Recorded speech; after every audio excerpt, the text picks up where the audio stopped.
আসসালামু আলাইকুম ভাই, আপনার তো বিভিন্ন পদের মিষ্টি, কোনটার প্রাইস কত একটু বলেন? 20 টাকা পিস। সব 20 টাকা পিস। আচ্ছা, 30 টাকা। কি কি আছে আমি একটু দেখাই। এটা হলো বাটি, বাটির মিষ্টি 30 টাকা। এটা কাঁচা কাঁচাগুলো কত? 20 টাকা। আর এটা সানা মিষ্টি। ছানা মিষ্টি। এটা কি মিষ্টি? চমচম। চমচম। নিচে কি আছে? লাড্ডু কত?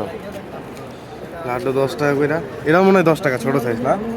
আচ্ছা, আমার একটা এই যে এই চমচম দেন তো, সাদাটা দিয়েন। হ্যাঁ,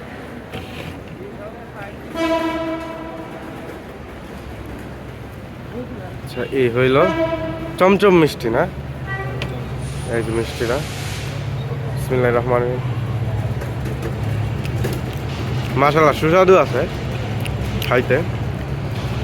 আর একটা গাজরের এই লাড্ডু দিয়াম তো, এটা খাই একটু টেস্ট করি কেমন। এটা হলো গাজরের লাড্ডু। হ্যাঁ, এটা খাইতে ভালো, তবে এটা একটু মিষ্টি কম। মিষ্টি কম। হুম।